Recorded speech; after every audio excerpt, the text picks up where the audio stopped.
On this day in history, in 1967, Israel got away with a major war crime and act of cultural genocide against Palestinians. Just as the Six-Day War was ending, and just 3 days after control of Jerusalem was secured, West Jerusalem Mayor Teddy Kollek ordered the destruction of the Maghrebi quarter of the Old City. Residents of the 800-year-old neighborhood were given 3 hours to gather their things and get out before the entire area was demolished. Here's a little background for those unfamiliar with the Old City and its history. Under Muslim rule, when Jews were allowed to return to the city, 4 distinct quarters emerged: Muslim, Christian, Armenian, and Jewish, and these were both home to city residents of the different faiths, as well as where they built places of worship. After the city was taken from the Crusaders of the Kingdom of Jerusalem in 1187 by Salah ad-Din, it passed into control of his Ayyubid Sultanate. In 1193, his son, Afdal ibn Salahuddin, took an open space created by the reconquest and granted it to the Maghrebi community in perpetuity as a waqf, a religious endowment. Its purpose was to serve as a place of refuge and a home for immigrants in the modern countries of Tunisia, Algeria, and Morocco, i.e. the Maghreb, who wished to come and live in the Holy Land.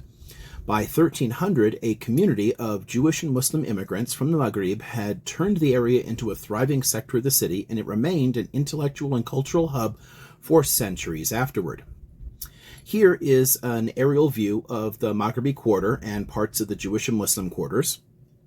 And here is a view of the quarter from atop a taller building in the Jewish quarter, looking down on it.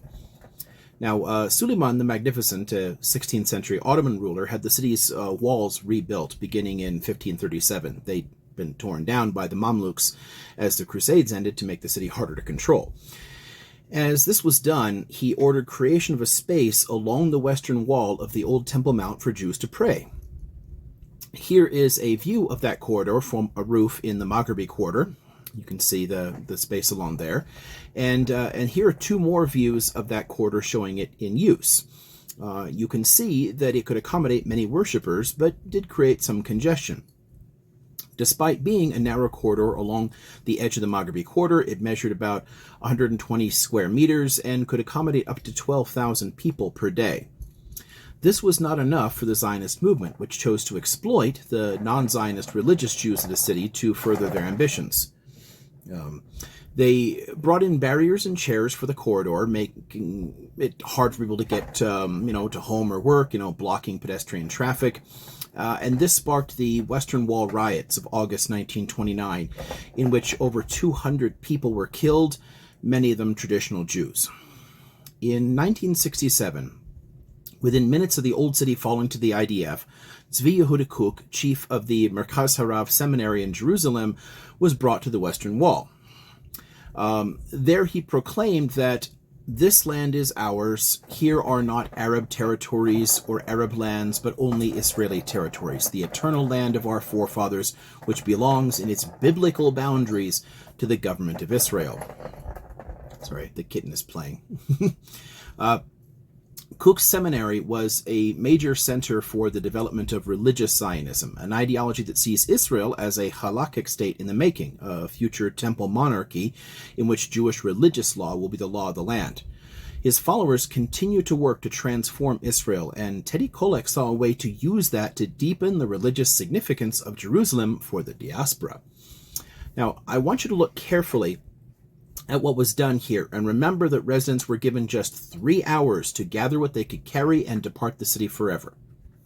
I'd also like to remind you that this neighborhood existed for 800 years, and many of its buildings were even older, making this an act of cultural genocide and a major violation of international law.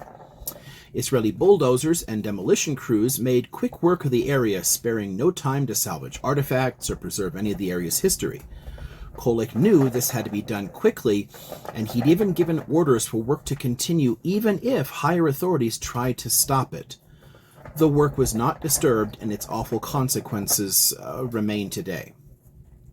I want to end by showing you 2 final photographs to drive home the viciousness of this act. Both were taken from a balcony in the Jewish quarter overlooking the Maghrebi quarter. First, look carefully at what was lost.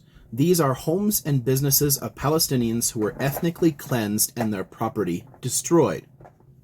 And this is a photo I took some years back from almost the same spot, intentionally, to show you what replaced it. Millions flock to the square every year, oblivious to or supportive of the act of genocide that made it possible.